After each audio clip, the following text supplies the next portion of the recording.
Un segundo nada más. Gracias. Vamos a pasar ahora al siguiente. A ver si... Ahí está. Bueno, en primer lugar, que la definición de la prisión preventiva, ¿qué es la prisión preventiva y cuál es su fundamento? Bueno, lo básico, lo que sabemos desde hace muchísimos años, es que la prisión preventiva es una medida cautelar y que su finalidad es la de la de neutralizar los riesgos para el proceso penal. Sabemos que no es una pena anticipada, esto lo vemos en los libros, en el fallo de Milagro Sala lo dice expresamente el voto de Rosenkrantz, por ejemplo. No es, decimos que no es una prisión anticipada y que de nuevo es algo que tendríamos que reflexionar. Y su fundamento está en la Constitución Nacional, en esta idea de que para ser arrestado, o sea, nadie puede ser arrestado sino por orden de autoridad competente, implica que alguien puede ser arrestado por una orden de una autoridad competente. Y en la Convención Americana, esto es que las personas detenidas deben ser inmediatamente puestas a disposición de quien tenga funciones judiciales y en caso de no poder ser juzgado en un plazo razonable, debe ser puesto en libertad. Si alguien debe ser puesto en libertad, si no tiene que ser, y hablo, perdón, hablo ustedes, hablo acá, perdónenme, si no tiene que ser juzgado, si tiene que ser puesto en libertad en un plazo razonable, eso quiere decir que hay una instancia de detención que la propia Comisión Americana está aceptando, e incluso después termina el artículo 7.5 mencionando esto de que también esta libertad puede ser caucionada, lo que de alguna manera representa de nuevo la idea de que estamos aceptando algún tipo de detención con fines procesales. Lo que dice la Corte Argentina, pero sobre todo lo que dice la Corte Interamericana, lo vamos a ver en las próximas. Vamos a ver entonces cuál es la lectura convencional y constitucional. La idea de que también esta parte creo que todos vamos a estar de acuerdo y la digo a lo mejor para poder después derivar en lo siguiente, es que la libertad es la regla, el carácter extraordinario de la prisión preventiva. Yo no sé si alguna vez ya me escucharon en otras charlas, pero a mí me impresiona mucho, yo como juez incluso, esto es algo que yo hago, por eso me impresiona. Buenas tardes, ¿cómo está? Hola, en mi Mira, tengo un actividad les pido vehículo que se secuestrado en anoten. la comisaría 13ª, ¿viste? eh, y, Para sacarle fotos opa, nada más. vamos a Está poner, ahí secuestrado en la comisaría 13ª. En teoría voy a lo meter habrían robado, lo habrían sustraído ahí y se ven desde afuera porque no tenemos la llave, sino... está. Eh, Lo que decimos es que, por ejemplo, a mí mismo como juez ocurre en muchas oportunidades que cuando uno afirma el carácter extraordinario de la prisión preventiva, cita a Romero Félix contra Argentina, cita los fallos de la Corte Interamericana contra Argentina, cita los fallos de la Corte Argentina. En mi caso cito los fallos de la Corte Provincial, como si hay algo que nos pasa en la afirmación de derechos, no creo que con Gustavo vos lo hablamos, esta idea de que como no bastara que haya una sola prescripción que dijera que esto es excepcional. Tenemos que decirlo muchas veces y entonces muchas veces las propias decisiones judiciales que uno ve lo que tienen son copia y pega de dos o tres hojas donde aparece todas las formas en que uno puede decir que una prisión, en el caso de la prisión preventiva, es excepcional. Y la idea de que entonces, como rige el principio de inocencia, hasta que uno tiene una condena firme, después vamos a ver algo sobre esto y algunas de las hipótesis sobre esto, lo cierto es que hasta que uno tiene una condena firme es inocente. O uno podría pensar, se presume su culpabilidad, ya que desde la prisión preventiva hay presunción de que se cometió un delito. Afirmamos que se presume, no afirmamos que se presume la inocencia. Se es inocente con presunción de culpabilidad. Pero, por ejemplo, el 3 creo que es el 319 del CPP de Nación actual, por ejemplo, el viejo, en el 319 dice podrá denegarse la excarcelación respetando el principio de inocencia. El problema es que, ¿qué quiere decir entonces respetando el principio de inocencia?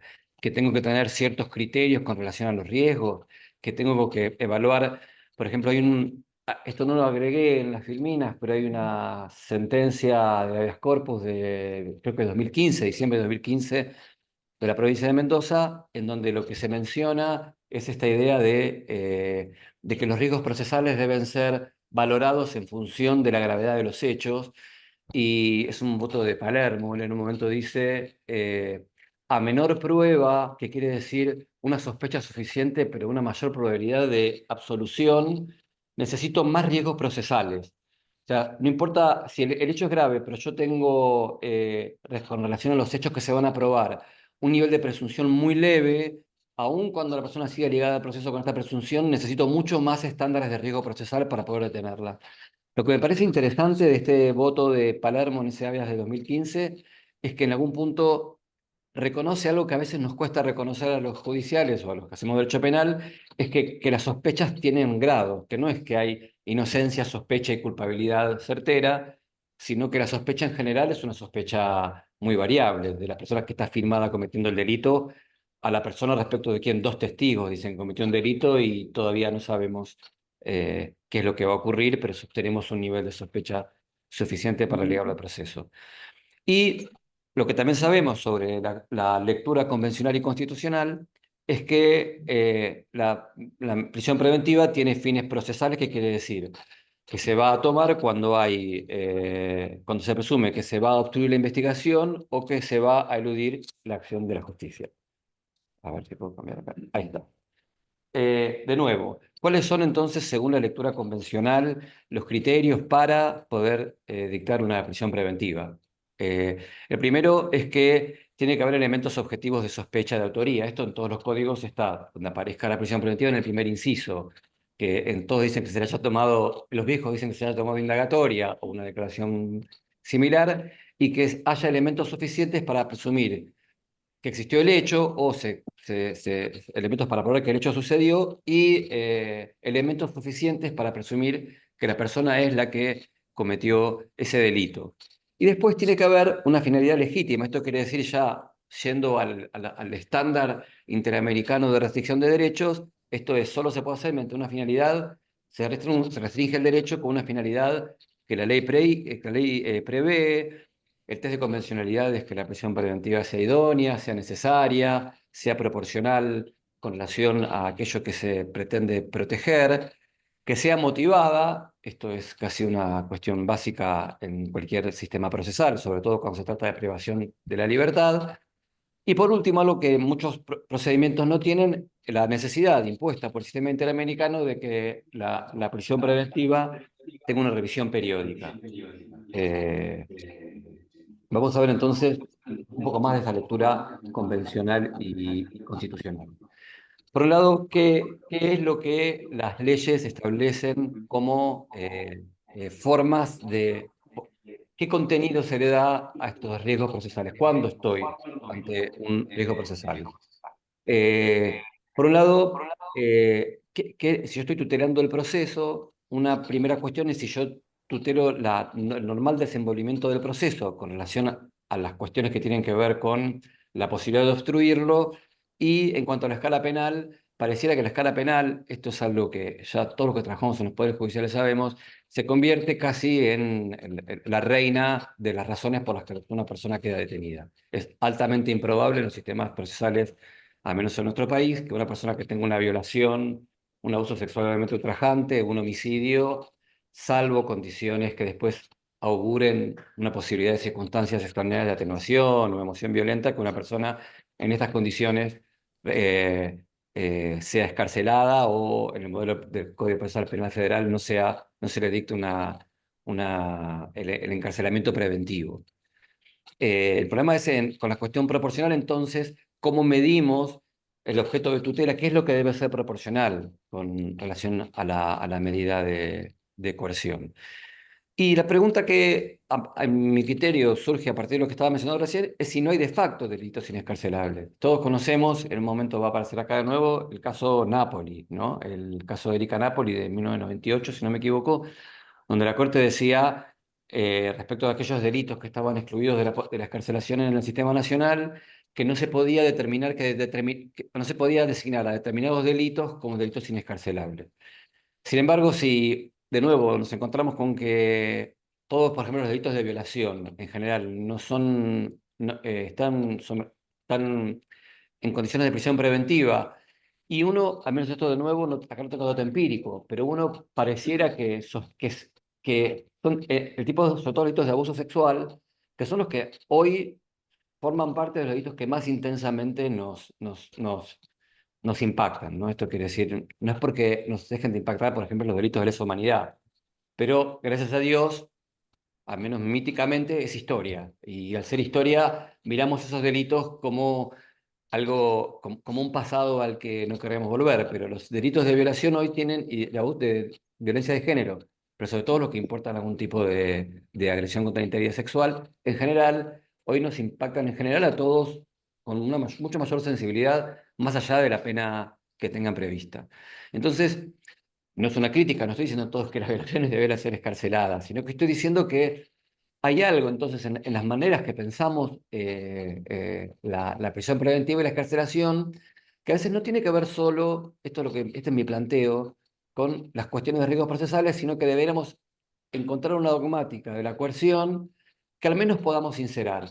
O, si no la podemos sincerar, tal vez lo que podemos pensar es que estos criterios de ilusión de la justicia, de obstaculización del proceso, son como horizontes a los que nosotros estamos pretendiendo alcanzar con una ficción que lo que nos hace es nos limita en este afán de meter a todos presos, pero que en el fondo tienen otros componentes que sería bueno que al menos podamos reconocer.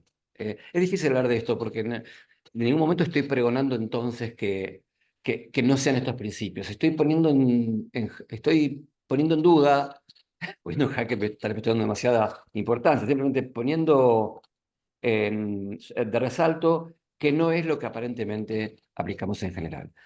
En las leyes, aquello que aparece como, perdón como estándares de riesgo procesal son en general la gravedad del hecho, esto es, de nuevo, la reina de las. Es increíble, yo no sé en otros sistemas procesales, en otros en los que yo no veo de manera cotidiana. Por ejemplo, la gravedad del hecho o la pena que le espera en caso de condena es algo que uno a veces ve en las decisiones, aun cuando sean robos simples. O, por ejemplo, en delitos que, como todos estamos dispuestos probablemente a no escarcelar delitos de violencia de género, que sabemos que tienen este problema desde el punto de vista procesal hoy en Argentina. Son delitos que no impactan mucho en nuestra sensibilidad, pero muchas veces tienen penas muy bajas. Entonces, en realidad, la clásica cuestión de tener a la pena como el estándar, ahí se vuelve un poco problemático. Pero, sin embargo, a veces uno ve las soluciones judiciales donde vuelve a decir la gravedad de la pena expectativa cuando son penas que a veces no superan los 2, 3 o 4 años de prisión. Las excarcelaciones anteriores, las rebeldías. Hay un trabajo de Skandar que dice muy inteligente, es defensor y muy inteligente. Él dice, la reincidencia no debiera ser un estándar de riesgo procesal, al contrario, quien fue condenado una vez es porque se mantuvo ligado al proceso, por eso fue condenado y sufrió su condena, por lo tanto no debiera ser al contrario, debe ser un estándar de ligación al proceso. Aparece el comportamiento del imputado, también en los delitos de abuso interfamiliares son muy difíciles, muchos imputados que se presentan a veces espontáneamente en las comisarías, se presenta como argumento esto como falta de riesgo procesal, pero no, nos sigue impactando la verdad del hecho. La posibilidad de evadir un control, en algunas decisiones judiciales se habla, por ejemplo, de ciertos delitos contra la administración pública como el encubrimiento contra la fe pública, la falsedad documental, como un estándar agravado de riesgo procesal, porque la persona ya está detenida ya por un delito que importa de alguna manera impactar en la actividad del Estado o no aceptar las reglas del Estado.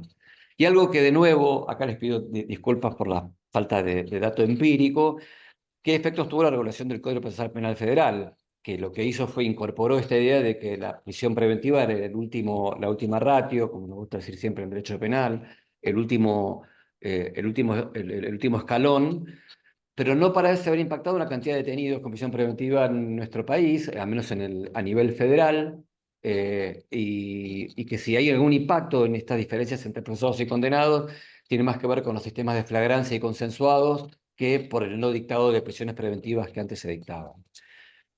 Eh, a ver si ahora. Ahí está. Vamos a ver ahora eso, los límites temporales de la prisión preventiva. ¿Hasta cuándo una persona puede estar en prisión preventiva? Y de nuevo, me interesa pensar por qué nos cuesta ponernos estos límites. Pero en vez de desgarrarnos las vestiduras de por qué nos cuesta poner este límite, pensar esto de otra manera, o porque tenemos que idear una manera que no estamos encontrando. No estoy pretendiendo abandonar la idea de que de que una persona no puede estar, no debiera estar detenida mucho tiempo antes de tener una condena. No estoy perdiendo esto. Estoy intentando pensar por qué nos cuesta tanto cumplir con las reglas que nos damos para que esto suceda, ¿no? La primera es la 24390, ¿no? Nos dimos una ley, la 24390, en 1996, 96, sí, o 94, ahora se me hizo una laguna, en donde habíamos fijado que a los 2 años las personas recuperaban la libertad y donde después de cada día que pasaba después de esos 2 años se duplicaban. Y en el 2001 la modificamos por la 25430, 24, sí, 24, bueno, ahora de nuevo la tengo anotada por ahí, que es cuando decidimos que esto no podía seguir haciéndose y cuando uno entra a discusión parlamentaria, lo que encuentra es en la discusión parlamentaria del Decreto 390 toda una lógica y un discurso destinado a la defensa de los derechos humanos. Pensemos que es una ley que dialoga, dejemos de decirlo ahí, con la reforma del 94. Esto es, estamos en ese momento donde hay una explosión de garantías individuales, nos damos una ley que en consonancia con la 24, con la Convención Americana, porque la propia ley lo dice, intenta poner fin a esta violación a la Convención en cuanto a que las personas estaban detenidas por mucho tiempo sin condena. En el 2001, todo el discurso de los diputados y senadores es, se están licuando las penas no son aquellas que se fijaron por los tribunales, se está tomando una decisión que, hará, que algunas consecuencias las vamos a ver después. Y la Corte, por ejemplo, en Arce, que es una cosa que a mí me pareció más interesante, que es de 2007, ante una causa de una persona por un secuestro extorsivo muy grave, llevaba creo que 4 o 5 años detenido sin juicio, la Corte declaró inadmisible, pero el voto de Lorenzetti y Zaffaroni era aceptar que ahí había una situación por la cual la prisión preventiva debía continuar por la gravedad del hecho y ahí es cuando los jueces decimos, la defensa no demostró, tenemos estos dos, no sé si les pasa a la defensa, este balance. Eh, la defensa no tiene que mostrar nada, porque yo como Estado soy responsable de que está detenido, pero cuando lo dejo detenido, digo, la defensa no me trajo ningún elemento de juicio que neutralizara el riesgo procesal. La Corte Interamericana diciendo también no hay plazos. Y en Peirano Basso, cuando en la Comisión Interamericana, que en el 2007, cuando dijo, bueno, los 2/3 del mínimo sería un estándar posible. Que no es algo que sigamos aceptando hoy. Hoy la persona que tiene un robo simple no está 20 días presa o 30 días presa. 20 días preso o 10 días preso. ¿Y qué pasa con los plazos y las etapas procesales? Porque en primer lugar, la ley 24390 hacía esta diferencia de, no cualquier prisión preventiva es lo mismo, es hasta el momento de tener una sentencia en juicio. Después, no es que ya no hay plazo razonable de prisión preventiva, lo que no hay es un plazo establecido por ley. Ahí ya va a depender de cada caso. Los 2 años, que hoy son 2 años susceptibles de ser ampliados por uno, son hasta el momento de la sentencia. Y hoy ya sabemos que aparte incluso esto no es un estándar fijo. En el que más lo habla esto es Natalia Sergi con mucha claridad. Esta idea de, si yo tengo un plazo razonable y estoy diciendo que vencido el plazo razonable tengo que disponer la libertad, la lógica formal, normativa sería que después no puedo seguir evaluando riesgos procesales, porque justamente el plazo razonable lo que viene a decir es que ya los riesgos no deben ser evaluados para seguir manteniendo a una persona detenida porque ya se cumplió el plazo. ¿Se entiende lo que digo? Lo cierto es que lo que parece, uno también podría pensar que los plazos, no un plazo fijo, pero los plazos podrían significar que a mayor cantidad de tiempo, mayores estándares de riesgo procesal, porque hay una especie de valor incremental, como se usaba con relación a la interrupción del embarazo, un valor incremental o un menor valor incremental una vez que una persona está detenida, a mayor cantidad de tiempo que pasa, mayor necesidad de justificar la coerción.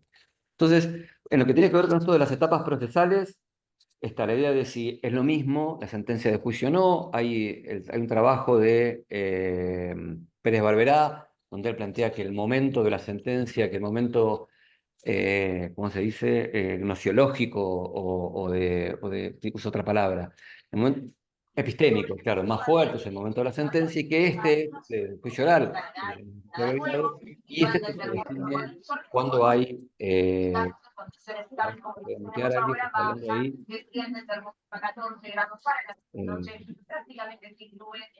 Eh, Ramis Claudia, a ver si la podemos silenciar. ahí está. Y entonces lo que dice él es, bueno, después ya habría sentencia que parece incluso entenderse como una sentencia firme. es audaz, pero bueno, ese es uno de los planteos. Y ahí tendría la prisión preventiva, si bien según el estándar, el último de firmeza, que es el de Soles Rosero, sería cuando termina todo el expediente o toda la causa hasta llegar a la última instancia procesal, lo cierto es que lo que plantea es como un estándar distinto a partir del juicio. Y la otra es que sea con el doble conforme, esto es, que una vez que haya doble conforme ya no hay plazo razonable porque este doble conforme al menos completa el requisito convencional. Vamos a seguir un poco ahora eh, con algo que a mí me parece que no, yo no lo sé, esta pregunta yo no la sé contestar, pero no entiendo por qué creo que no la hicimos lo suficiente. ¿Por qué fracasó la ley 24.390?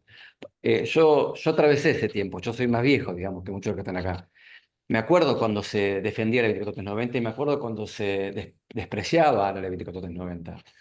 Y nuestro discurso se va modificando y como las leyes fijan, bueno, y después pasó el 2 por uno con los delitos de lesa humanidad, eh, genera efectos sociales tan importantes que me parece que reflexionamos poco sobre las razones de los éxitos y de los fracasos de las leyes que nos damos. Entonces, por un lado, una cosa que yo intenté averiguar es si había disminuido la población carcelaria sin primera condena. Ahora les voy a pasar, que no sé si es en el próximo, gracias a Olaeta conseguí un extenso gráfico sobre personas detenidas en la Argentina y al menos desde el 96 seguía subiendo la cantidad de personas detenidas, pero no tengo el momento de que aparece la ley para poder saber si generó un cambio en cantidad de detenidos. Uno debería pensar que sí.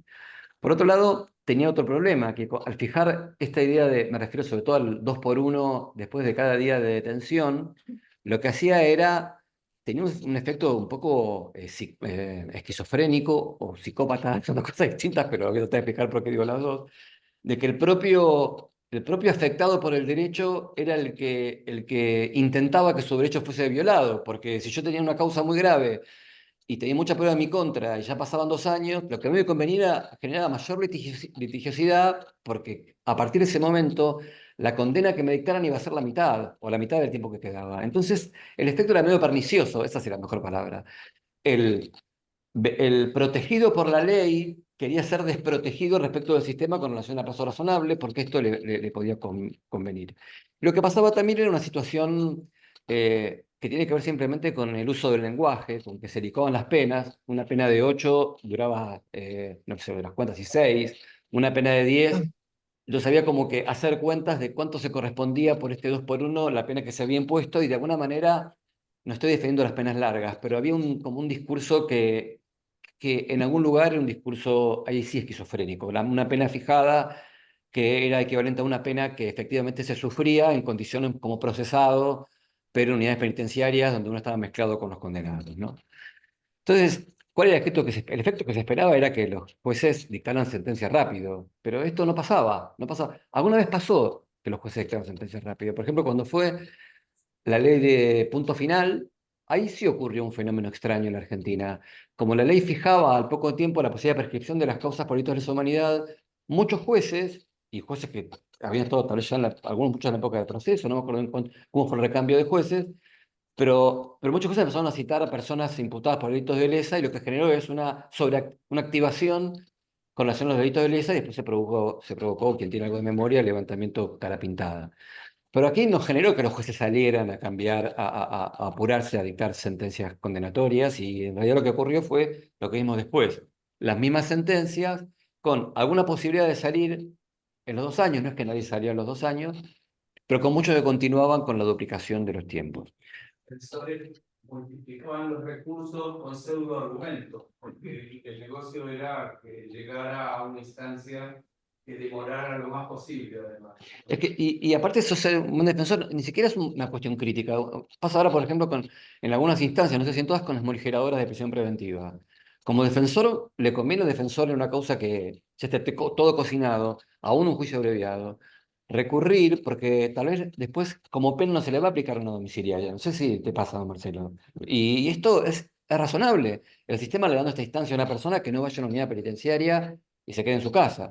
Bueno, en el caso del 2x1 ocurría esto y después la debacle, la gran discusión, el gran debate moral que nos significó el 2x1 después, porque resulta que cuando teníamos el 2x1 habíamos perdonado a todos los delitos de lesa humanidad, entonces no se nos ocurría que en un momento se nos iba a caer de nuevo encima con, con Muiña y Batalla, ¿no? Los fallos que mencionaba antes. Acá esto me lo pasó, esto gracias a la generosidad de Hernán Olaeta, porque el SNEP, SNEP, lo dije como si fuese en inglés, el SNEP está desde el 2002, si no me equivoco, entonces todo lo anterior, como aquí incluso se aclara, tiene que ver con publicaciones del Registro Nacional de Reincidencia anteriores y con un hueco entre el 83 justo y el 96. Ahí una bajada hubo del 90 en 1983 a 71, pero 83 también terminó la dictadura, con lo cual no puedo saber cuáles son los factores que hicieron que después bajara a 71, que es el porcentaje cada 100.000. Este es el número ¿no? Obviamente es la cantidad de detenidos. Hoy estamos en el 2022, 227 cada 100.000, a nivel nacional, a nivel provincial, más de 300, no me acuerdo cuántos son. Sigo. Las condiciones de detención. Esto es, debe haber una... ¿Cómo se mide la proporcionalidad de prisión preventiva? ¿Es lo mismo donde una persona está detenida? ¿Proporcionalidad con qué? Porque uno dice, bueno, la proporcionalidad con los fines del proceso. Bueno, también con lo que le cuesta al detenido. Él también tiene un costo que socialmente tenemos que evaluar. Por un lado, esta foto es una foto de no me acuerdo nunca el nombre del fotógrafo tucumano, y que sacó varias fotos de lugares de detención en Tucumán, hace unos, no sé si hace 10 años, un poco menos, falleció este fotógrafo muy conocido, y eh, lo que se nos presenta es qué pasa con estos lugares de detención. Cuando la Corte dictó Berbisky en el 2005, el primer Berbisky, la Corte mencionó en el punto 5 de la parte dispositiva que las medidas tanto la detención como pena, como la detención como coerción, en caso de que no se dieran los estándares de cantidad de luz, cantidad de espacio, higiene, sanidad, agua, lugar donde dormir, si no se correspondían con un estándar básico, los jueces debían rever las detenciones, incluso tanto de ejecución, eso fue muy interesante, tanto de detenciones como coerción como detenciones como ejecución. Esto es un estándar que yo no entiendo por qué no se usa lo suficiente, porque es un estándar fijado por la Corte de manera clara. Si en Berbisky fijó de manera clara el reglamento, ¿cómo se llama? La regla para tratamiento de los reclusos, que después volvió a repetir. Si en Berbisky fijó claramente el marco mínimo, que lo seguimos sosteniendo, y no volvió a decir la Corte el estándar de marco mínimo, pero se sostuvo como principio en la ejecución. ¿Por qué no se mantiene como principio esta idea de que si una persona no está en condiciones de detención razonables, debiera entonces recurrirse a otras formas de detención? En cuanto al arresto domiciliario, eh, el, eh, hay algunas jurisprudencias de la Corte ligadas también a delitos de lesa humanidad cuando se piensa en el límite temporal de la prisión preventiva, y que yo creo que es razonable en función del costo de la persona detenida, que es que el, el nivel de proporcionalidad es distinto. Esto es, 2 años detenido en comisaría, no es 2 años detenido en mi casa con una tobillera, más allá de los defectos que tenga la tobillera. Entonces, una idea de que creo que el Mulhall es uno de esos fallos donde la Corte dice, bueno, es una prisión domiciliaria y el estándar para pensar de qué manera afecta esta prisión domiciliaria a la persona que está coercionada es distinto de una persona tras de rejas. Después está la posibilidad de cómputos diferenciales, que habíamos dicho tenía la 24390, que en el famoso caso Núñez, Brian Núñez es el chico este que había sido torturado en el Servicio Penitenciario Federal y que tuvo que ver también con una disminución de la pena, me parece más que con el problema de detención como coerción. Pero la Corte Interamericana, en el fallo penal de Sacarvalho, sí sostuvo la necesidad de un cómputo privilegiado. Después de pasar revista a las condiciones del penal de Sacarvalho, lo que la Corte dice en esta cosa que creo que es 2018, no la conseguí aquí, lo que dice es que cada día vale por dos de las personas que tú tenías en ese lugar, y tiene algo, si se quiere, novedoso, que también me gustaría detenerme, no sé cómo estoy con tiempo, y que es que la Corte dice los delitos contra la integridad física, contra la integridad sexual y contra la vida a los que están por esos delitos debieras hacerles una suerte de pericia específica respecto a esa persona para evaluar si corresponde el 2 por 1. Si yo me pongo muy exigente, la verdad que el caso es un caso que trae agua para el molino de reevaluar detenciones indignas, de formas de detención indignas. Pero trae esta excepción. Pero lo interesante de esta excepción, que yo muchas veces en otros momentos pensé que era distinto y hace muy poco tiempo lo noté, es que no son excepciones absolutas. La Corte no está diciendo que no se le aplique el 2 por 1. Está diciendo, bueno, en estos casos, fíjate si corresponde el 2 por 1, pero no está prohibiendo su aplicación ni ordenando que no se aplique. Digo esto por cómo reaccionamos ante los estándares como el del 14, que prohíbe la libertad condicional a ciertos delitos, o el 56 bis de la ley de ejecución, o el 100 de la provincia de Buenos Aires, que establece que para determinados delitos no corresponde la libertad condicional, las salidas transitorias, etc. El estándar yo pensaba que el estándar de la Corte Interamericana venía a fortalecer una interpretación acorde a estas reformas, pero la interpretación correcta es el estándar de la Corte Interamericana nos viene a decir que este tipo de delitos pueden ser especialmente estudiados, pero no que deben ser excluidos de estos institutos. A ver, esperar, ahora paso a la siguiente. Ahí está.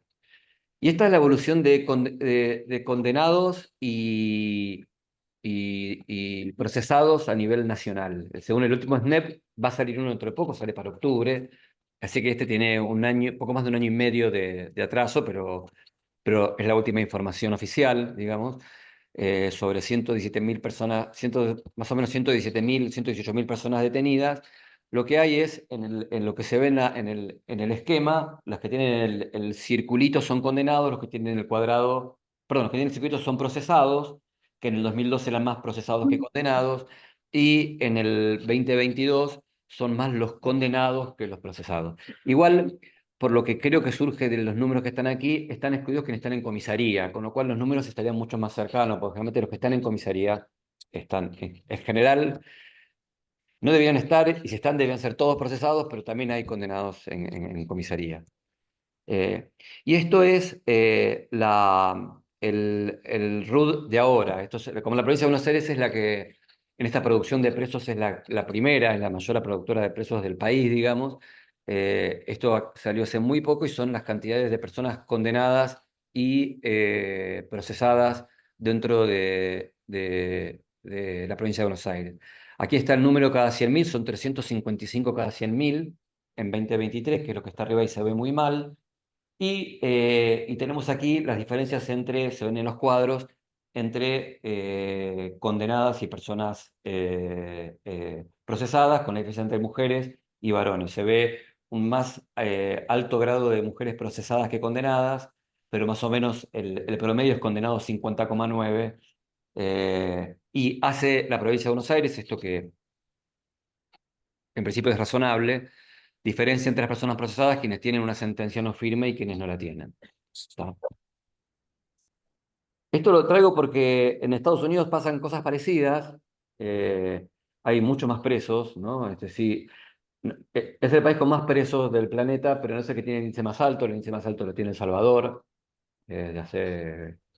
Produce mucho más presos cada 100.000 habitantes. Pero son las personas hay unas 448.000 personas sin condena en los Estados Unidos. Lo traje simplemente como dato de color. Quisiera hacer acá una pequeña, un pequeño flash hacia el pasado, digamos, ¿no? Este de que las cárceles son sanas y limpias para seguridad y no para castigo, ¿no? ¿Cuál era la función de la prisión preventiva en nuestro país a fines del siglo XIX y principios del XX, teniendo en cuenta que la Constitución es de 1853, ¿no? A pesar de que la idea de sanas y limpias para seguridad y no para castigo estaba en la Constitución de 1819, estaba en el proyecto de 1826, que no me acuerdo el número, y tengo con problemas míos de recordar historia o de saber historia, pero la cláusula de para seguridad y no para castigo aparece en Ulpiano, aparece en la Edad Media y aparece en las partidas. Y en general lo que se refiere es a la cárcel como coerción, o sea, como detención preventiva y no como pena, porque es evidente que la cárcel es castigo. Esto es un eufemismo decir que la cárcel no es un castigo. Pero sí es cierto que venía inicialmente atada a una idea de coerción, y lo que explica al menos Levalli, y lo que ya todo el mundo de alguna manera dice, y ya se ha convertido en una verdad dentro de nuestro discurso normativo, es que esto se refiere a la reinserción social. Lo dice la Corte en varios de esos fallos, es la idea de una interpretación dinámica del artículo 18 de la Constitución, no es lo que dice, lo que decía Ulpiano, es lo que ahora decimos que son las cárceles, y esta seguridad aparece como la seguridad de quien reinsertado va a volver a la comunidad a vivir de una manera armónica con sus semejantes, e incluso a veces aparece la seguridad como una seguridad para la comunidad respecto de quien comete el delito. Las primeras tres causas, Urruti, Paz y Martínez, es donde la Corte dice que en los delitos que no tienen penas corporales no debería dictarse prisión preventiva. Es súper interesante. A mí esta parte de leer los fallos de corte viejos me encanta, y tiene como esta idea, siempre se menciona que si hay destierro, por ejemplo, o si hay multa, no debería haber, no es razonable que haya prisión preventiva. En algunos de los fallos dice, o una pena muy baja incluso de prisión. La idea de la incluso, y en el caso de López Jordán, un personaje súper interesante de nuestra historia, López Jordán estaba detenido en Entre Ríos. Hay una cosa por recusación a su propio juez, porque el juez festeja cuando a él lo derrotan y, y lo llama bandido, y después es el juez que tiene que juzgarlo. López Jordán lo que tiene es que, a pesar de que eran delitos, no conozco el proceso de ese momento y no quisiera, y aparte era en Entre Ríos, no tengo idea, no, pero era un juez federal de Entre Ríos. La cuestión es que está vinculado a degüellos, a azotes, a robos, pero en el marco de la sublevación. Entonces, uno ve, incluso, uno percibe sin saber esta parte de la historia de parte de mí, que todos los que dictaminan en la causa tienen posiciones políticas distintas. Quienes entienden que corresponde su excarcelación porque le va a corresponder el destierro, más allá de las penas graves que tiene, y quienes finalmente con la Corte dicen, bueno, pero si la pena que le corresponde es una pena aflictiva, que es la privativa de libertad, a más de 3 años, corresponde que se mantenga detenida. La Corte incluso dice, cita como válido la Constitución de 1873 de la provincia de Buenos Aires, que decía que no eran excarcelables los delitos de más de 3 años, delitos aflictivos, creo que se llamaban en ese momento, o sí creo que aflictivos, de más de 3 años. O sea que no había ya un nivel de excarcelación en 3 años. Y después en Llanos la Corte vuelve a pensar el problema de qué quiere decir seguridad y no para castigo, y uno de los miembros, creo que Bunge o Gastitúa, dice que cuando el artículo 18 dice seguridad y no castigo, se refiere a dejar de hacer lo que pasaba en el siglo XIX en las cárceles de nuestro país, en la época de las guerras de la anarquía, donde la gente iba engrillada, iba en cepos, o iba encadenada. Entonces se refiere a esto, que las cárceles no deben ser eso. Cité esto en 1986 porque hay una historiadora, Sedellán, que trabaja sobre la prisión en la provincia de Buenos Aires, 50 la cantidad de detenidos.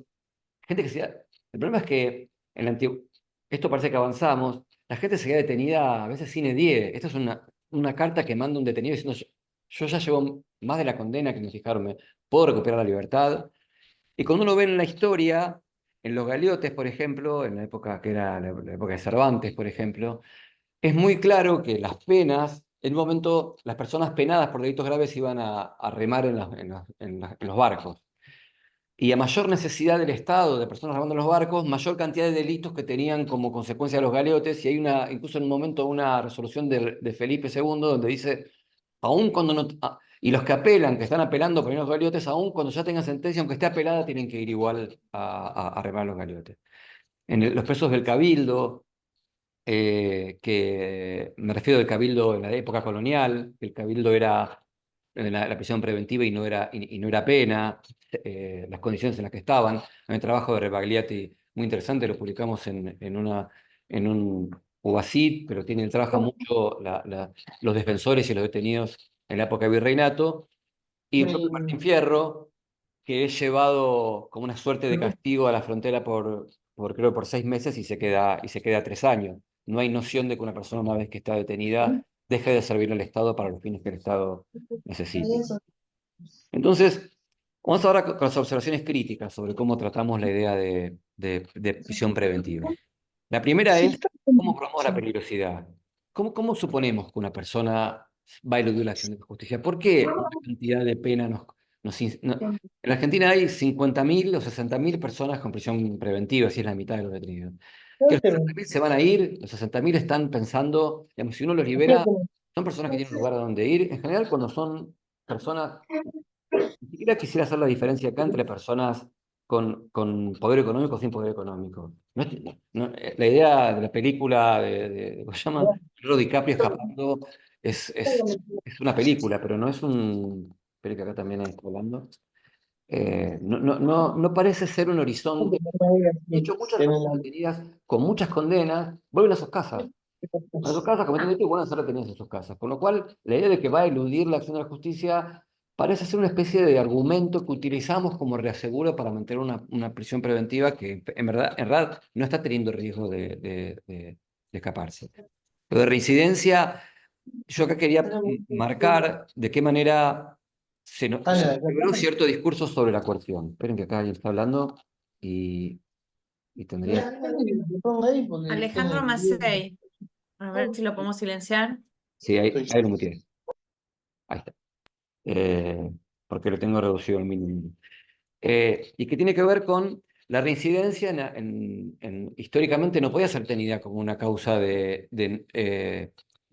que no reincidiera en el delito a la persona que en realidad no había sido condenada todavía. El argumento formal básico es, no puedo dejarlo, no es que yo puedo afirmar que puedo mantener detenido para que no vuelva a robar, porque no puedo decir que va a volver a robar quien no tiene condena firme, porque no está probado que robó. La alarma social. No puede ser la alarma social aquello que a nosotros nos indique que una persona debe estar detenida y lo dice, de hecho creo que en Nápoles también lo dice la Corte. Y entonces uno ve que igualmente que el discurso de los jueces o de la profesión en general, yo no sé si aparece en todos lados, pero la magnitud de pena en expectativa aparece en todos los párrafos, a veces aparecen los latinazgos, periculum in mora, fomus boni iuris, que son todos el tipo de vocabulario que se usa en las prisiones preventivas. Ahora, en el criterio de Napoli, que yo acá lo mencionaba, estaba esta idea de que no podía ser la repulsa social la que generara la coerción. Pero yo creo que tenemos que aceptar, lo digo también como juez que trabaja de esta manera, que primero la irrupción de la víctima y después los universos de violencia institucional y violencia de género de alguna manera impactaron sobre la manera en que pensamos la coerción. Y esto yo creo que requiere, no sé si requiere discusión, pero al menos con relación, por ejemplo, a las cuestiones de violencia institucional, a lo mejor por lo que significó a nivel general, me refiero en el sentido de lo que significó la dictadura para la Argentina, un aparato organizado de poder desapareciendo gente y matándola, hay algo como que, no sé, es más fácil pensarlo, digamos, pero, o pensar en la historia, por ejemplo, cuando se dictó la ley 23077, creo que es que hacía, eso no lo había mencionado, que hacía cada 2 días de detención, valían 3, pero que era hacia el pasado, no generaba litigio, porque era todos los que estuvieron detenidos durante la dictadura. eh, Era muy fácil hablar de lo mal que estábamos detenidos en Argentina, porque se hablaba de un pasado del cual nosotros nos despegábamos. Nadie había formado parte de una dictadura. Uno ve la discusión parlamentaria, ve las discusiones de todos los que pertenecemos al mundo jurídico después del 83, y todos decimos, esto no puede volver a pasar y es una vergüenza los detenidos como estaban, los reglamentos como estaban, y esto es una violación de los derechos humanos. Cuando en nuestros propios sistemas democráticos incorporamos no personas desaparecidas, obviamente, pero sí rasgos que implican de absoluta indignidad en que las personas están detenidas, nos es más fácil, porque seguimos firmando nosotros esos expedientes y siendo parte de estos procesos judiciales. Y no estoy diciendo que no lo seamos, estoy diciendo que dejemos de decir algo distinto a lo que hacemos. A eso me refiero, ¿no? Y en el caso de la violencia de género, mi impresión es que avanzó antes de que elaboráramos criterios doctrinarios y académicos sobre estas cuestiones.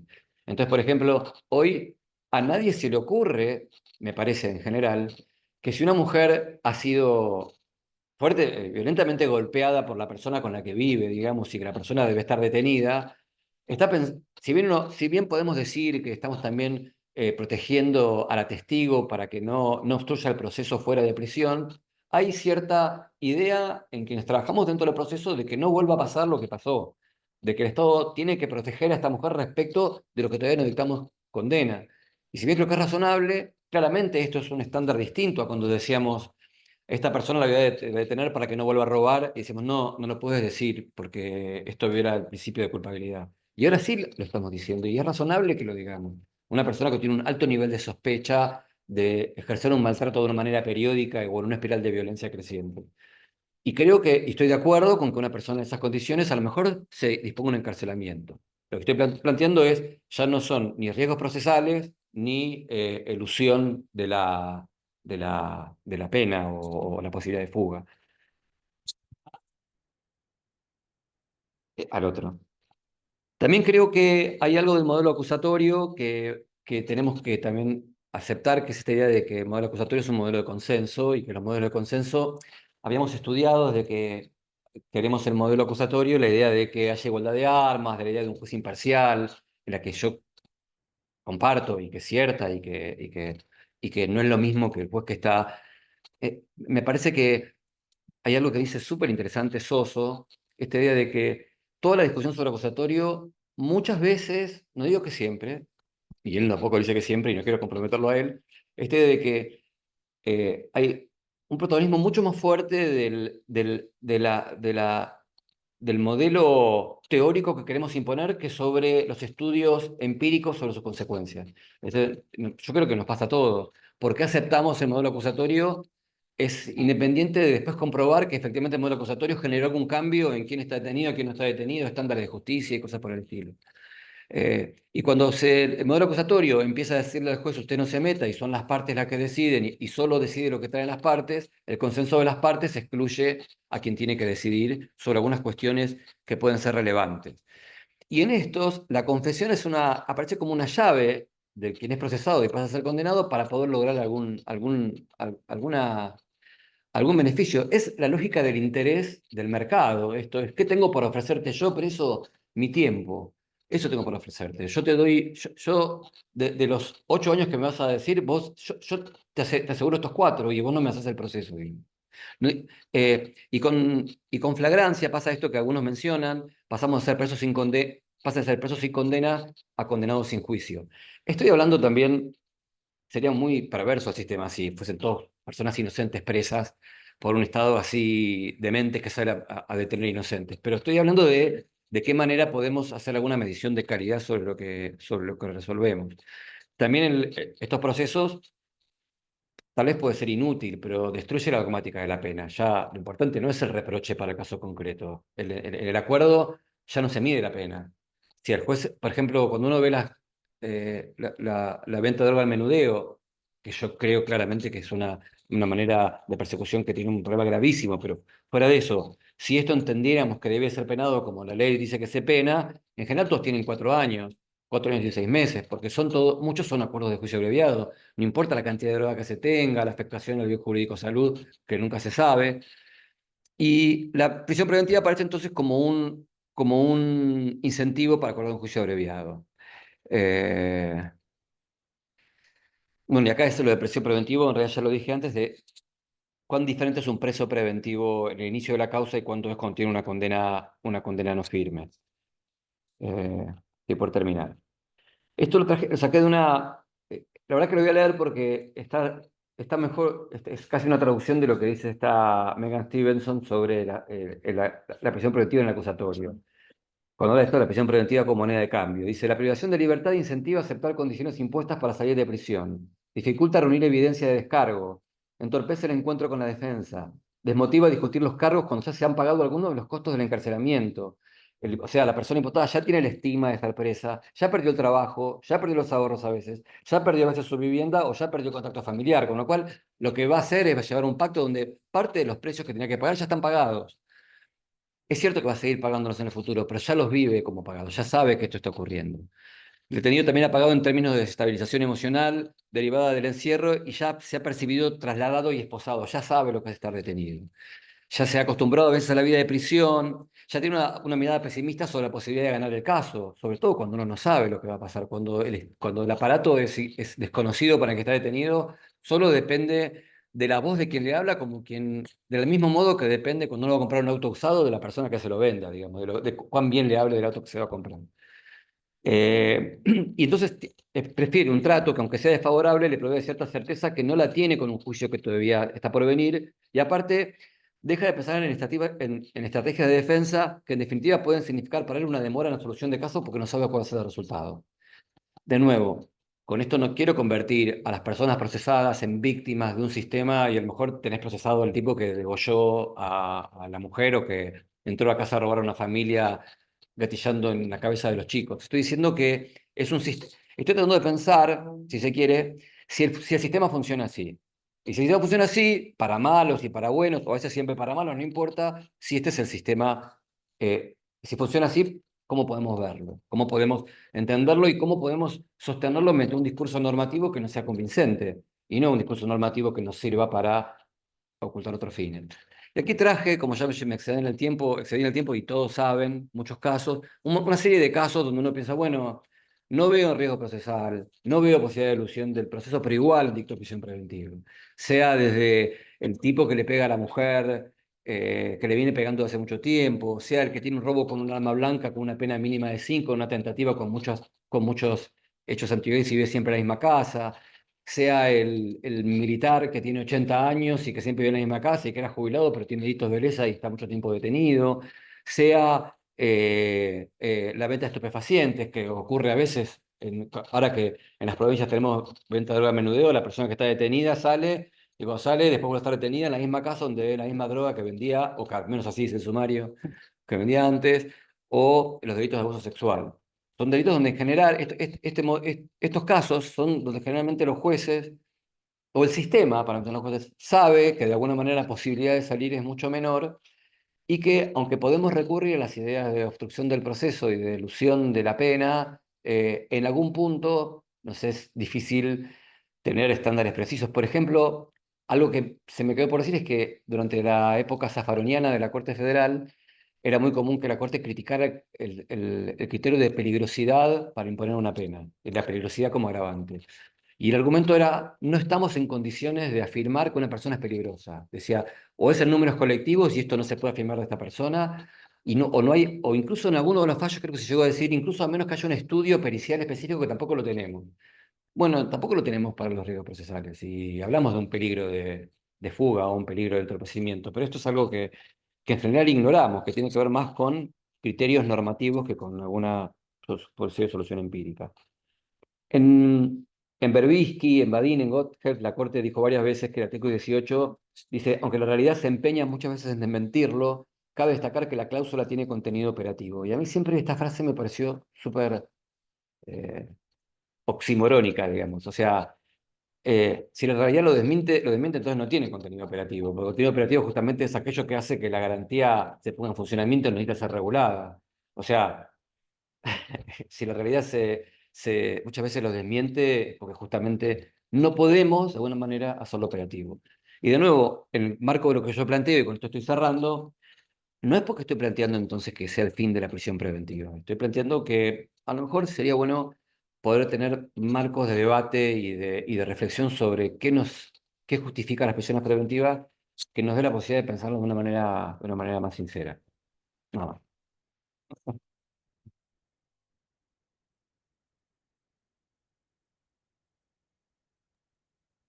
Eh, A ver, ¿qué fue acá? No sé si alguna pregunta, fue un poco largo, muy largo fue, perdón. No, no estuvo largo. Eh, eh, ok, si alguna pregunta acá o algo. Acá, no sé si hay, a ver. Eh, Bueno, yo voy a romper el hielo para que después se animen a preguntarte. dale. Me parece como muy interesante lo que planteas en el sentido de revisar las prácticas, ¿no? Porque las normas están, digamos, de alguna manera, pero cuando vemos las resoluciones judiciales o las peticiones fiscales, pareciera que se interpretan de otra manera. Yo pensaba el clásico, solicitan la excarcelación, se analiza si procede o no, se le rechaza. Bueno, total la va a pedir en 3 meses. A los 3 meses la pide de nuevo y el argumento, el clásico, era no ha variado la situación procesal o no ha variado las circunstancias analizadas, o la defensa no aportó prueba que permita sostener que varió la situación, la realidad es que ahí, con lo que vos explicás, el análisis debiera ser inverso.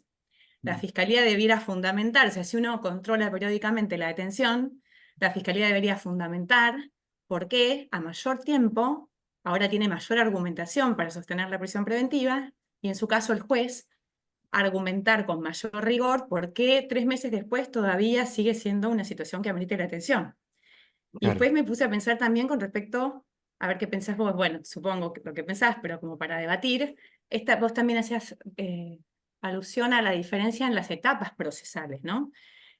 Uno suele pensar, bueno, si se justificó la prisión preventiva durante la primera etapa del proceso, donde el principio de inocencia estaba como con mayor vigor, digamos, ya con la condena pareciera quebrado, entonces más aún se va a justificar la prisión preventiva. Cuando el razonamiento quizás, no digo inverso, pero debería ser otro, debería ser los parámetros que analizamos durante la etapa investigativa son estos,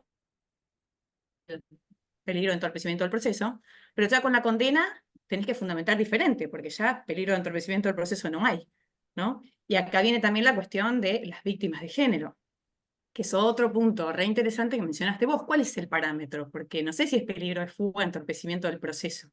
Quizás todos estaríamos de acuerdo que en estos casos hay que fundamentar la prisión preventiva y concederla. Ahora, ¿con qué argumentación? ¿No?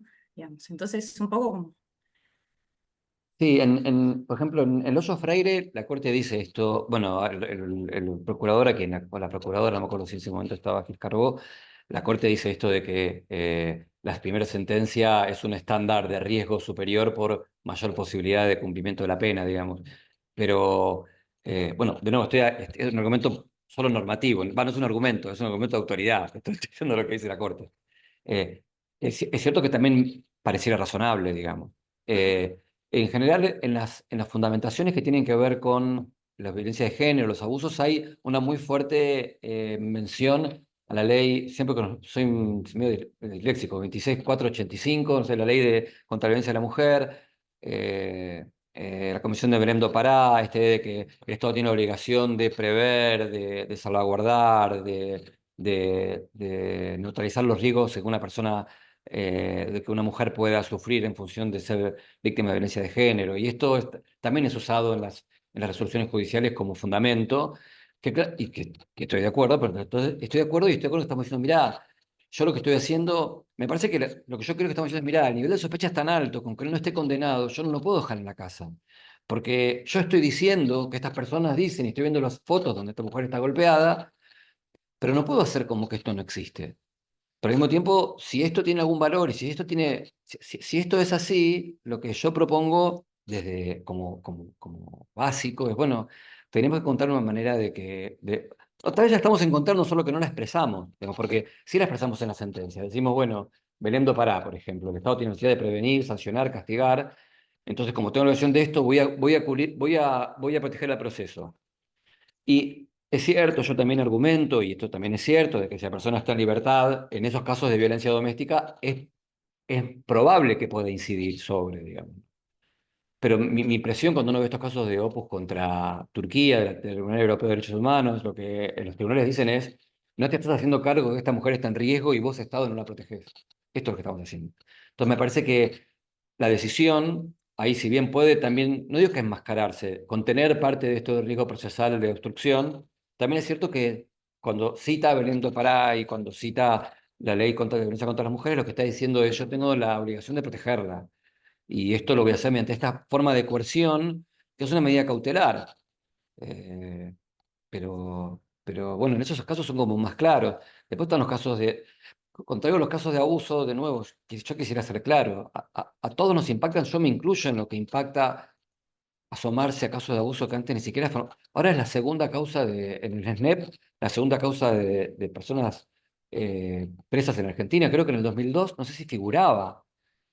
Bueno, esto es por varias razones. Una es que en un momento la comunidad se dio cuenta de que esto estaba siendo callado y no estaba abordado por el sistema de justicia. Y esto está muy bien que pase. Pero bueno, si también que pase, está muy bien que cuando lo veamos lo podamos formular y sostener. Esto digo yo. Y no estoy diciendo tampoco que no nos sostenemos porque somos miedosos, sino que estoy hablando más allá de la posibilidad de cómo debatir estas cuestiones de una manera que a mí me parece que todavía no le estoy encontrando la vuelta, pero que no me está dejando demasiado satisfecho hablar solo de ilusión, de que hay peligro que se va a escapar porque la pena es muy alta y hay peligro de construir el proceso porque conoce un vecino. Tenemos que tratar de encontrar un discurso normativo que nos satisfaga. O ya está y yo no lo conozco, estoy siendo poco actualizado en la lectura. Sí.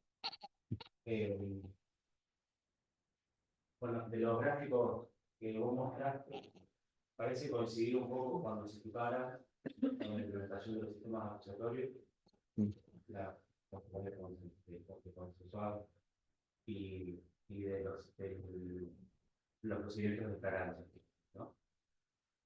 No sé si esto lo han relevado.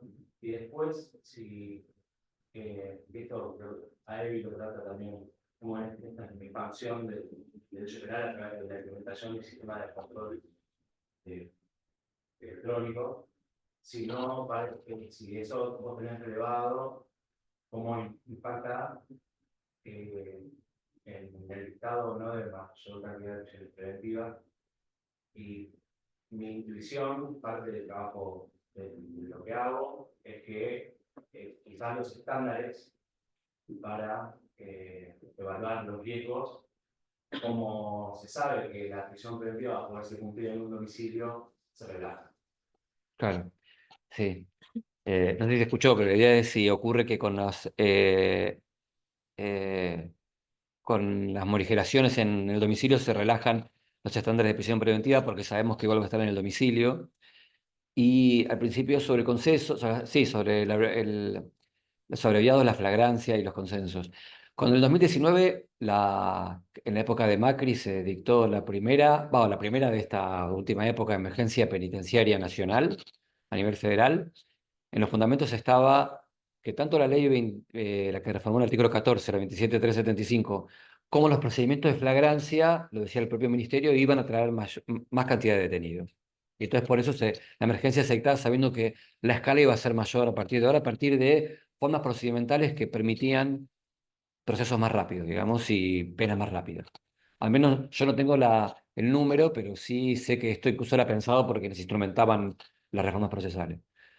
Eh, Sería interesante pensar esto de si la equiparación de penados y procesados tiene que ver, en general, los textos que vi yo lo refieren a las flagrancias y a los consensos. Esto es, incluso a pesar de que la Corte ya lo dice esto de que, la Corte dice que un procedimiento abreviado tiene que tener recurso. Hay en muchos jueces la idea de que una vez, yo creo que, no sé si hay muchos jueces, yo percibo en ciertos diálogos que no son de ninguna manera demostrativos porque tiene que ver con un mundo pequeño, de que yo me desplazo fuera del académico, donde el recurso contra un abreviado en el que se pactó una pena es como visto con menor relevancia que en el que no se pactó una pena, una previa aceptación de la persona que está condenada.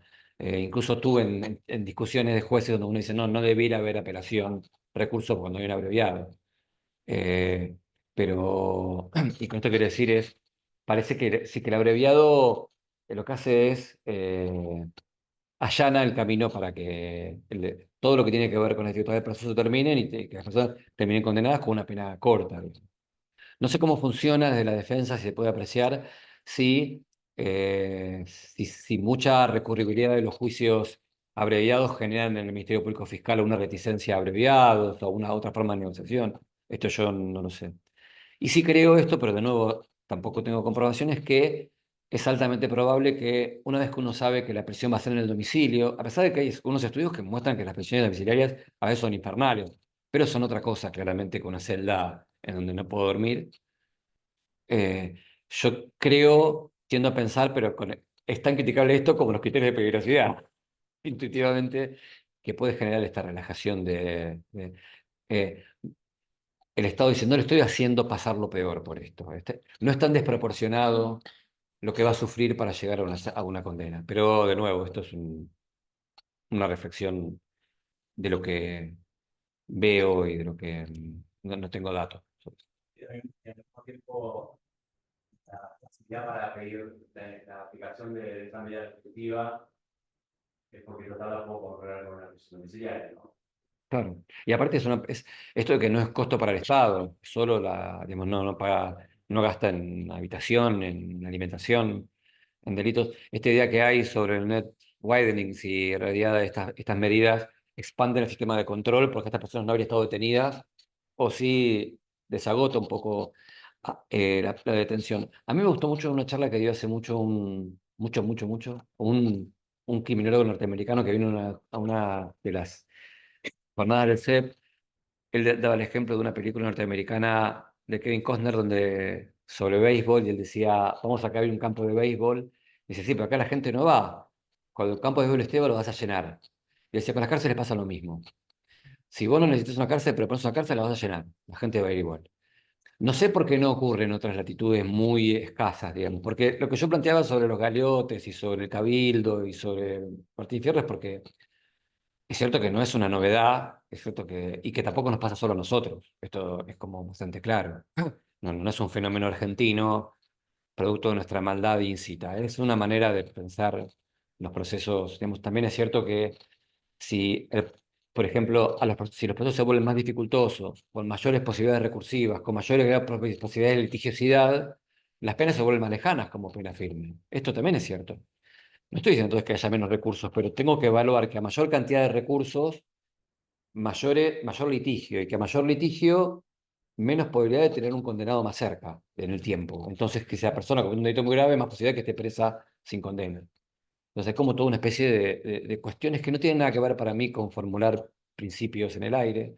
A mí me pasó también, no sé si lo quedó claro, que con esto del acusatorio, que a mí me asombró mucho que más allá de lo que uno opine de la actual política de seguridad y el Estado argentino, la actual, digamos, a mí me asombró que de repente se volviera tan necesario y urgente la aplicación del acusatorio de parte de quienes postulaban modelos de justicia y seguridad muy distintos al mío. Entonces yo decía, ¿cómo es que está defendiendo el acusatorio personas que lo que quieren es que haya muchos más presos? Legítimamente o no, ¿no? Y yo tengo un modelo distinto y venía desde una idea del código de Mayer, de discutir una facultad del acusatorio, y resulta que es como si no estuviese en una manifestación y pasa un tipo muy distinto al lado tuyo, subiendo con tus mismas banderas y decís, ¿qué está pasando? Y mi impresión, que también esto lo estudia Soso y algunos otros criminólogos, que esta idea de que del modelo acusatorio hay una de las patas que es la eficiencia. Y esa pata, en algunos casos, se convierte en la única, en la que se vuelve la más importante como, como móvil para la reforma. Entonces, exactamente. Sí, desplazas garantías, sí. En ese sentido, también me parece a mí que hay una cuestión con el tema de acreditar la sospecha de la comisión del delito en la prisión preventiva, que es una bastante importante. Mencionar que también lo que produjo el sistema acusatorio y cómo funciona la sala crítica, es que los estándares para condenar, me parece que también bajaron, y eso hace que el estándar para la prisión preventiva también esté mucho más bajo en este sentido. Sí, es cierto. Porque, Es cierto, sí, porque es cierto, perdón. digamos, yo veo que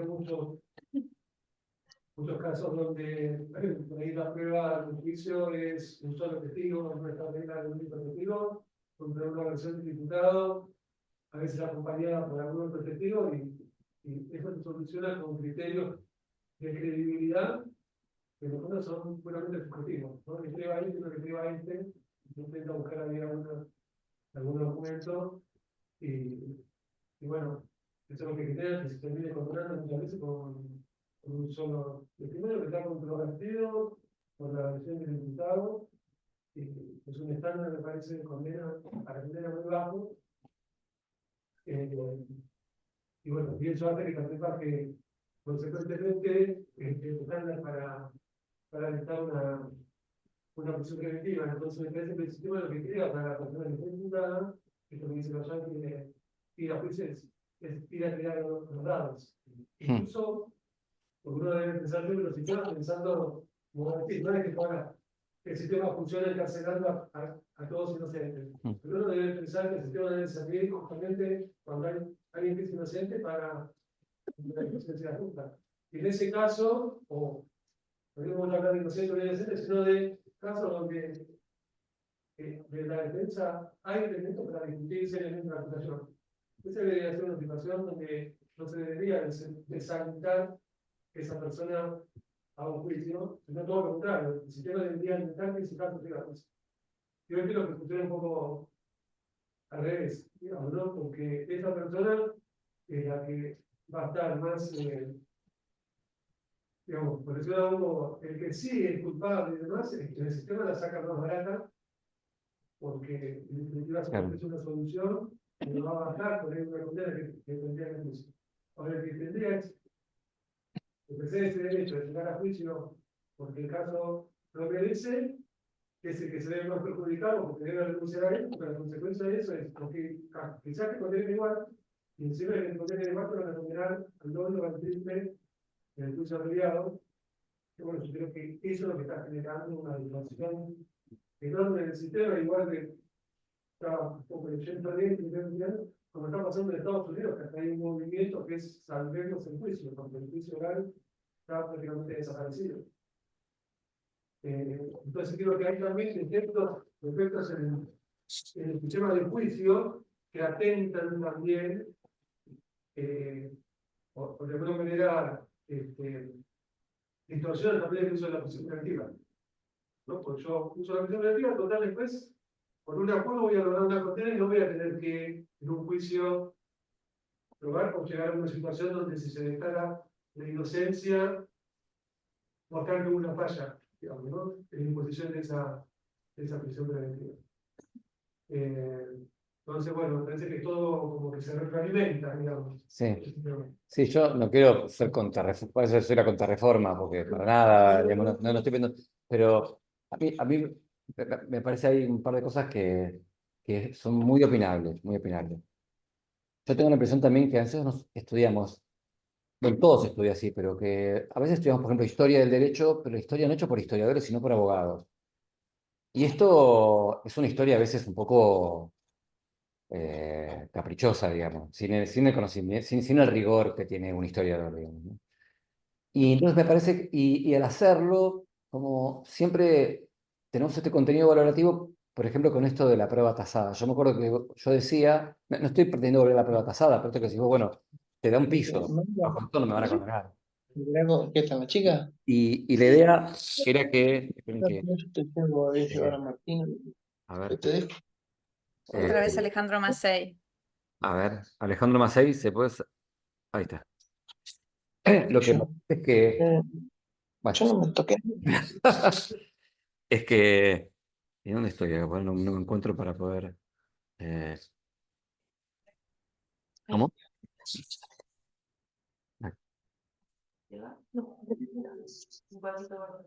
¿Este? Ah, tenés razón. Gracias. No puedo mutear. Bueno, bueno ok. Ahí está muteado, dale, Genial, perfecto. genial. No, y que eso de la prueba tasada, por ejemplo, uno decía, bueno, la prueba tasada era una prueba que imponía el rey para que el juez no juzgara en contra de los criterios que el monarca imponía. En algún libro yo leí, no, la prueba tasada era también una manera en que la comunidad iba armando estándares de prueba que les parecían razonables. Esto es, no podés condenar, digamos, no es que los reyes eran buenos y decían, no condenes con uno solo porque yo no quiero que condenes con uno solo cuando le podía convenir, sino que a veces las cuestiones de prueba tasada, que uno lo veía como, como algo retrógrado, podía ser pensado, no todos ahora para adoptarlos que la prueba tasada, pero no necesariamente para leerlos como uno de los grandes defectos que el acusatorio venía a solucionar y hacer desaparecer, sino a lo mejor, ¿cómo se llama? Contribuciones que a lo largo de la historia permitían establecer estándares que aseguraran cómo una persona iba a ser condenada.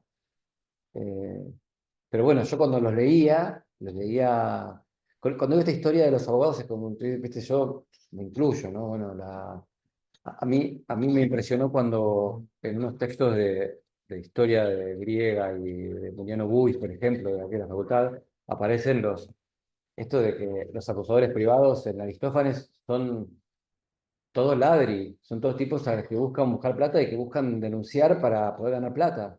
Entonces, y Aristófanes dice algo así como que la democracia griega se va al tacho por culpa del sistema procesal ateniense. Es como si era el sistema mejor del mundo. Y entonces con esto no estoy hablando de nuevo, estoy diciendo que, bueno, yo claramente formo parte de esta generación que siempre que yo creo que el acusatorio es mejor. Y lo que tengo que hacer es pensar, bueno, nos fuimos un poco de la cuestión de la prisión preventiva, pero pensar en términos más reales. Decir, bueno, si esto tiene este problema, ¿cómo lo voy a solucionar? Y no hacer esto que te decía que Sóforo un poco dice, con razón para mí, no tengo dato empírico de lo que significó este cambio. Sí puedo saber cuántos fiscales más hay, sí, pero no tengo, por ejemplo, de calidad de justicia no tengo datos. De, de cómo impacta en la seguridad de la gente también no tengo el dato. O no tengo el dato ligado a la modificación del sistema procesal. Lo que tenemos son discursos de parte de todos los abogados muy ligados al artículo 18 de la Constitución, al juicio, a la imparcialidad, que no digo que están bien, pero falta una pata también a veces, ¿no? Bueno, ahí me fue una crítica que no era lo de hoy, pero sí es cierto, pero bueno, lo que decís vos, por si no se escuchó esta idea de que como la sentencia requiere menos, la acusación también requiere menos. Entonces, con muy poco podemos coercionar. Antes uno decía, de hecho, cuando uno dice hoy, esto hace mucho que es una idea mía, pero no sé si está bien, pero cuando los jueces dicen, bueno, esto va a ingresar como prueba, pero con un valor menor o con una prueba de menor relevancia. Pero, ¿cómo se mide cuando tenés que fundar mediante simplemente el grado de convencimiento que te provoca? ¿Qué porcentaje de convencimiento te provoca? En cambio, esto no pasa. Y cuando se hacía semiplena prueba, hoy ya no hay, no se puede hacer semiplena prueba, porque no hay semiplena y plena. Hay estándares de sospecha y estándares de certeza. Y bueno, nada, es como difícil. De hecho, con el tema del acusatorio, yo lo que creo es que en realidad el sistema no funciona realmente como un verdadero acusatorio. No, sobre todo en estos casos donde uno acepta un acuerdo, no porque no pueda falsear la acusación, sino porque implica un riesgo enorme o una pena de juicio, porque justamente en ese caso lo que no funciona es el sistema acusatorio. Claro. Pero es un tema más de acusatorio que, para volver al tema de la prisión preventiva, yo creo que está muy bueno, pero voy a decirle que hay que sincerar. Hay que sincerar. Lo que se ve en la práctica es que en gran parte de los casos, en realidad, la verdadera razón por la cual se pone la prisión preventiva es el peligro de la integración delictiva. Como decís, se quede en estas situaciones, es el miedo, digamos, o el peligro de que ciertas personas salgan en libertad, cometa un delito y se viene el sistema encima, que los jueces queriendo esa libertad. Pero bueno, ahí el tema es cómo. Porque eso se ve, por ejemplo, muchas veces en que hay prisiones preventivas que después demostraron ser totalmente innecesarias, como por ejemplo pasa mucho el género, gente que está en prisión preventiva para después ponerle una pena de suspenso. Sí, Entonces, que es una prueba clara de que la prisión preventiva no era necesaria, ¿no? Y uno dice, bueno, ¿por qué estuvo en prisión preventiva? Bueno, porque el temor era que si lo dejaba en libertad y pasaba algo, la responsabilidad iba a ser en el sistema, pero solamente los juicios, no se da cuenta del sistema. Entonces, ¿cómo se integrar esa situación? Yo creo que está buenísimo lo que planteas, porque yo creo que si no seguimos en un discurso donde hablamos de peligro procesales nada más, y las verdaderas razones están por abajo del escritorio, creo. sí. Como si fuese un nuevo riesgo cautelar, Claro. que no vuelva a cometer. Pero bueno, Ese sería un nuevo riesgo a valorar. claro. Sí, yo me acuerdo que una vez Binder en un seminario dijo, ahora creo que no pasa tanto, ahora las personas en el penitenciario llegan a las audiencias, pero había una época en que era muy difícil hacer que una persona llegara. Entiendo que también el servicio penitenciario tenía sus problemas de logística, ¿no? O sea, que a veces era difícil, vos somos un país pobre y nada que eso, pero él decía, lo mantenemos detenido para hacernos su comparecencia del proceso y después porque está detenido no comparece al proceso porque no lo trae del lugar donde está alojado. Justamente al revés, si el resultado de libertad venía. Sí. Estaba pensando también en función de lo que vos planteabas y a la inversa del caso que planteó Marcelo recién, que escuché en parte porque se me cortaba la conexión. Marcelo decía, los casos de que viene detenido y después le imponen una pena en suspenso. Bueno, yo ahora pensaba a la inversa, los casos en que está en libertad durante el proceso, después le imponen una condena. Quiero decir, bueno, listo, ya estuvo en libertad, ahora con la condena pedimos la prisión preventiva. O sea, bueno, ahí está también, pedimos la detención. Y qué es lo que hace el juzgado, si la concede o no. Y pensado también desde la lógica inversa que planteaste vos. Si yo en el marco de este proceso, para evaluar si concedo o no la prisión preventiva, evalúo la condena previa que tiene como, bueno, y si de hecho ya tiene una condena es porque estuvo sujeto al proceso, entonces mucho riesgo procesal no hay. Bueno, en este caso ya tuvo la condena, ¿cómo justificás el encierro en ese caso? ¿No? O sea, como que todo lo que vos vas planteando me da como la idea de reflexionar o replantearme los parámetros que venimos utilizando. Me parece que eso es un poco lo interesante del seminario que armaste, ¿no? Repensar y reflexionar sobre nuestras propias prácticas a la luz de las mismas normas, ¿no? Bueno, gracias. Gracias. Bueno, ¿qué hora es? 6:30. Bueno, 6:30. ¿alguien quiere hacer una pregunta? No, no estoy pendiente. Sí, doctor. Doctor, A ver, acá hay que... sí, Si pegamos los argumentos que buscamos, doctor. argumentos sobre debajo de la mesa, es lo que después efectivamente se usan bajo riesgo de entorpecimiento, en este caso de violencia de género, no, bueno, y lo dejamos detenido porque si no va a amenazar, va a golpear de nuevo a la víctima y eso va a entorpecer la investigación. ¿Vos estarías dispuesto a poner sobre la mesa un peligro procesal y discutir sinceramente la regulación directiva con peligro procesal? Sí, No, no. O sea, no estoy dispuesto a aceptarlo, pero estoy dispuesto a discutirlo. O sea, en el sentido de que ahora me lo estoy, yo digo, bueno, esto es hacer una reflexión. Yo lo que estoy diciendo es, no lo mantenemos detenido por lo que decimos. Bueno, entonces, digamos, la imagen del abogado que tiene un discurso que las personas no entienden y que embauca a la gente y esta idea del abogado como cuervo, esto lo alimenta, digamos. Entonces, por ejemplo, entonces, después viene el hijo y dice, ¿por qué el papá está detenido? Una persona que tiene muchos robos y que siempre vuelve a la casa y que ya le secuestraron todo lo que tiene y que ya confesó, pero lo dejan detenido. El abogado le va a decir, bueno, porque hay riesgos procesales de que tu papá eluda la acción de la justicia. Y si esto no es cierto, debiéramos pensar por qué lo dejamos detenido. Pero lo que digo es, a lo mejor lo que estoy planteando está mal porque lo que va a generar es mayores detenciones. Dice, bueno, me vamos a sincerar, te detengo porque tenés muchos robos. No lo sé, pero no me satisface demasiado estar, estar estar hablando per la galería, se dice, o para quedar bien. Entonces yo te escribo todo el bonus bonus iuris y te escribo periculum in mora y ya está. Y la persona queda detenida, pero yo sé que está, no estoy diciendo a lo que yo hago todos los días, yo trato de hacer otra cosa, pero es cierto que lo estoy pensando más como sistema que si yo particularmente lo haría. Estoy dispuesto a que lo hables y digo, ¿por qué? ¿Cuáles son los principios que van en la prisión preventiva? Bueno, ¿qué hacemos con? Yo acá tenía estos casos, ¿no? Bueno, te doy un ejemplo. Estoy dispuesto a mantener detenido a lo mejor a un militar que tiene 78 años. A lo mejor, bueno, pero no es porque no se va a escapar, no se escapa. Vive en liberación, a lo mejor. Entonces, ¿qué es lo que me hace que lo pueda seguir manteniendo detenido? Podemos discutir si yo no lo mantendría detenido 10 años en juicio, pero digo, bueno, no sé, lo acaban de detener, o no, o a lo mejor justamente es un caso que tal vez uno no detendría si está muy mal de salud, pero me refiero a que hay casos donde uno ve en tribunales de robos muy violentos, de muertes muy violentas, en donde uno está satisfecho con dejarlo detenido y no está sintiendo que es hipócrita. Entonces, bueno, ¿cómo lo podemos entonces construir? Tal vez o tal vez hay otra idea que tal vez se puede decir que es, mira, como eso genera mucha detención, sigamos con el horizonte del riesgo procesal, que no es cierto, pero nos limita a futuro algo que si no sería incontrolable. No puede ser que pues, digamos, a lo mejor es eso y podemos pensar cómo funciona. Entonces, me refiero Pero bueno, en el caso concreto, de nuevo, te digo, es, es sumamente difícil.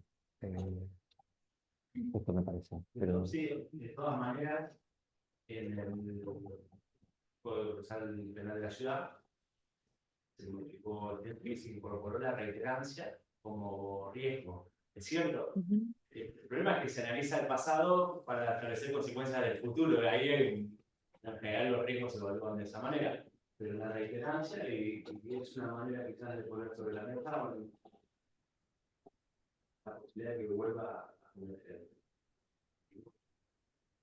Un poco lo que me llama la atención es de si no separamos demasiado, discursivamente no separamos demasiado fines del proceso y fines sustantivos.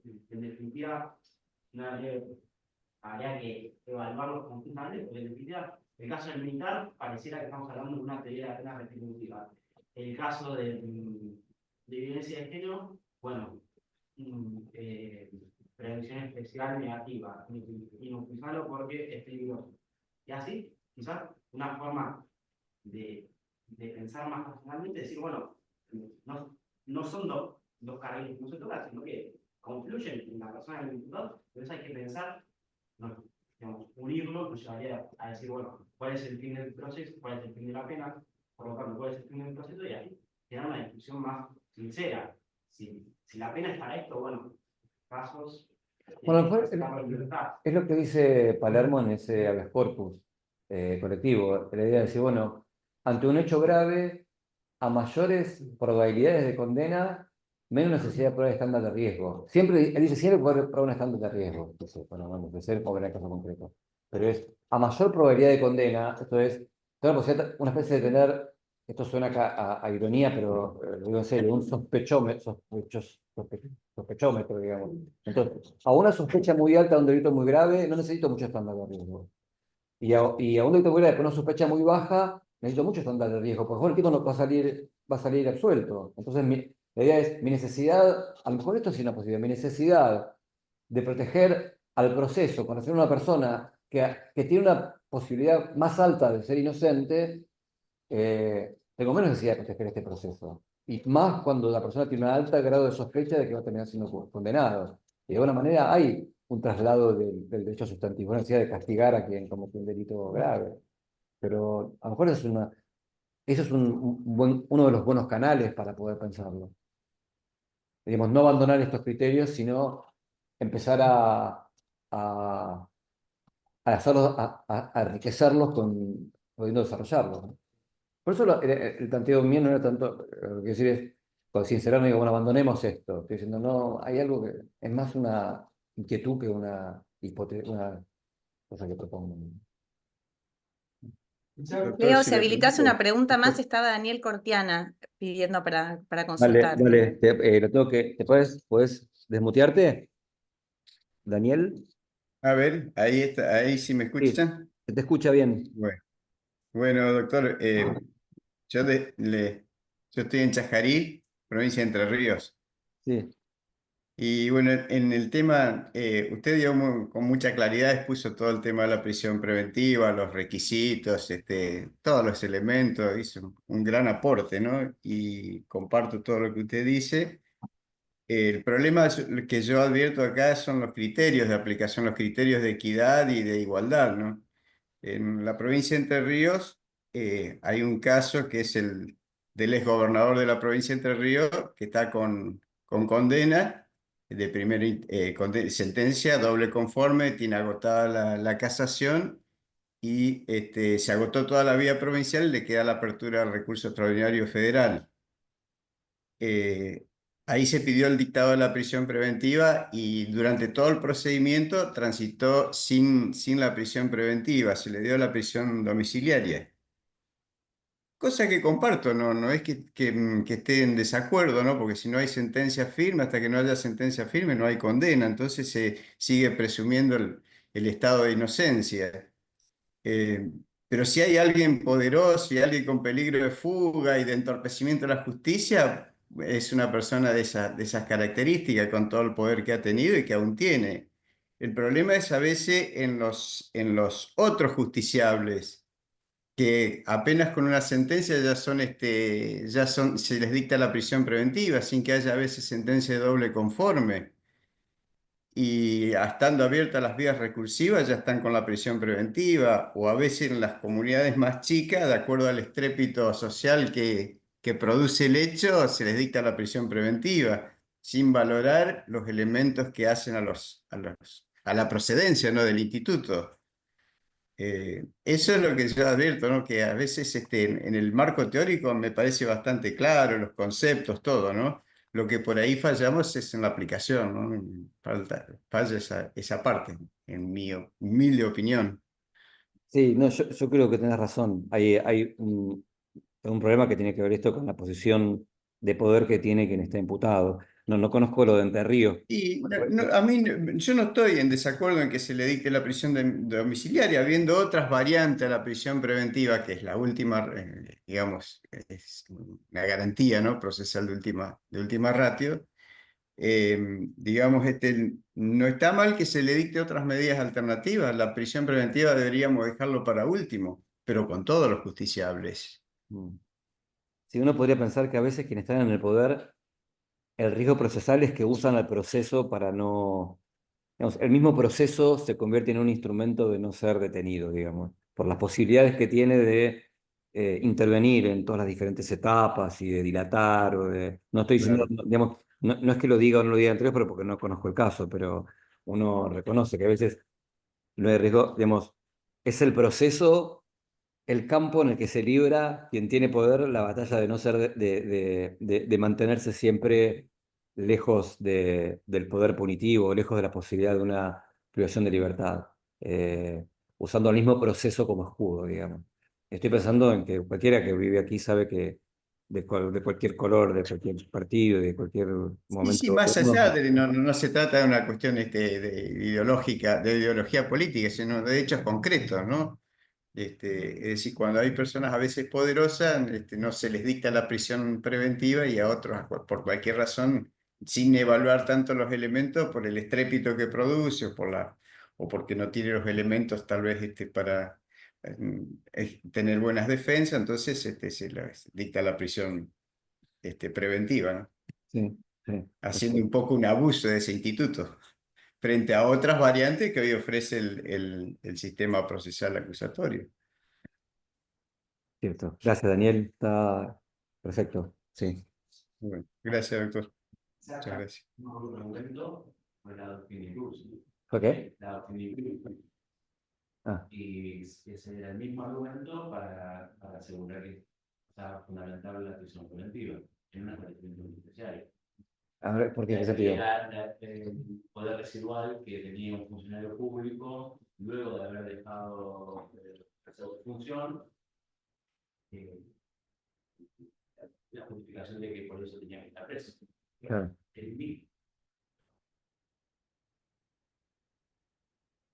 Sí. Pero de verdad, lo que decía recién el colega de muchas veces el poder social, no solamente el poder político, no solamente el poder social como genera soluciones distintas. Yo veo el caso de los grandes que tuvieron imputados de abuso, por este tipo de hechos se ha intentado conseguir una domiciliaria. Sin embargo, ellos creo que están en esa situación domiciliaria. Sí, sí, en otra forma Francia ya no. No sé si es lo Sí. pero sí, digamos, de verdad, lo que dice, con poder social, es como tuviera que la evaluación no sea la misma. Sí. Algo que quiero hacer antes es pensar en lo que hablamos otra vez en el seminario de cátedra. Sí, digamos, es todo, como hoy el sistema está muy tironeado por un reclamo social de seguridad, que creo que es en el fondo lo que piensan. Si quizás, si el sistema no necesitaría, como hablamos otra vez, si bien creo que no es una experiencia muy positiva en los Estados Unidos de ningún lado, pero una suerte también de etapa intermedia mucho más fortalecida, por ahí con participación ciudadana. Luego para decir, bueno, en este caso vale la pena seguir teniendo detenida a esta persona en esta situación, y por ahí involucrar a la sociedad y mostrarle en qué situaciones está detenida esa persona y cómo está en la cárcel. Y decirle, bueno, ¿a ustedes les parece que lo tenemos que seguir teniendo detenido, o ustedes creen que en este caso no debería, ¿no? Porque quizás sería esto, involucrar a la sociedad un poco también en la la decisión, porque sería algo muy... Pero también es reconocer, sí, también reconocer lo que vos decías, que hay jueces que lo que están pensando es qué pasa si yo lo libero y termina con otro hecho. Ah, sí. Puedo hacer una. Ah, dale, sí. Hacemos la última, Matías, y cerramos, ¿te parece? Sí. Dale, dale. Haciendo P de lo que decía Daniel, entiendo, y también Agustina, quería consultarte y también como eh, trasladar quizás la noción de que por mucho tiempo el problema fue, entiendo, la prisión preventiva y lo seguimos discutiendo, siendo un tema relevante, pero con la llegada del juicio abreviado, entiendo, y vos también lo ponías en la exposición, esta cuestión de los condenados sin juicio, ¿no? Y cómo la prisión preventiva termina siendo un facilitador de dilución del mismo proceso penal para llegar a una condena, ¿no? Y seguir al mismo círculo vicioso, que también conlleva, y en esto hago pie de lo que decía Agustina, de lo difícil que resulta muchas veces a una persona que tramitó el proceso en libertad ponerla después en prisión de efectivo cumplimiento. Porque entonces lo único que estaríamos haciendo es usando riesgos procesales, que usualmente están más condicionados con la selectividad criminal y de la cuestión de la vulnerabilidad de las personas, conllevando a solamente obligarlos a acceder o a aceptar un juicio abreviado, ¿no? Sí, no sé, con esto de la pena mucho después del hecho, hay ahora un fallo de la Corte, donde la Corte anuló o revocó una decisión de la casación que le habían puesto por debajo del mínimo en una causa a una persona que estaba por un delito de comercio de estupefacientes a partir de que en el transcurso del tiempo que duró el proceso ya era una persona que no requería que fuese puesta presa. No me acuerdo bien, ahora yo no me acuerdo la causa, pero uno me imagina en muchas causas que tuvo, de gente que a lo mejor ya está trabajando en otro lado, formó una familia, se puso un kiosco y resulta que como viene arrastrando una causa en la que fue encarcelado hace 4 o 5 años, a lo mejor le van a imponer una pena y el tribunal, la casación creo, o había validado o había resuelto perforar el mínimo. La Corte no dijo que, lo que dijo es que lo había hecho sin declarar la inconstitucionalidad del mínimo, entonces que no se podía afirmar la existencia de la norma, pero después no aplicarla si al menos no la declarabas inconstitucional o razonabas por qué en el caso concreto normativamente no debía aplicarse, no simplemente porque la persona fuese otra. Parece que hay un problema también con esto, con la duración de los juicios, ¿no? Esta idea de que también los que trabajan las penas, esta idea de que dicen que, no me acuerdo, es uno de los libros de la colección de Tirando Blanche que dirige Ortiz de Urbina, esta idea de que, pero uno que uno tiene conocimiento de la pena que son más efectivas las penas cortas y rápidas que las penas largas y demoradas en venir, digamos. Pero bueno, eh, ¿cómo se arma un sistema en el que las dos cosas puedan compatibilizarse, ¿no? Me refiero a un proceso rápido que no viole garantías, pero al mismo tiempo no esté esperando 10 años después. Es difícil también. Bueno, bueno, es la hora. Les agradezco el acompañamiento. Se lo tomó Natalia. ¿Cómo te va? Y bueno, nos vemos pronto. Muchas gracias, y espero que haya Gracias, servido. Leo. Muchas gracias, Un doctor. placer, Buenas Marcelo tardes. Solimine, que me Gracias por escuches, un todo. honor. Un placer el seminario. Gracias. Hasta luego. Chao, gracias. Chao, chao. Hasta luego.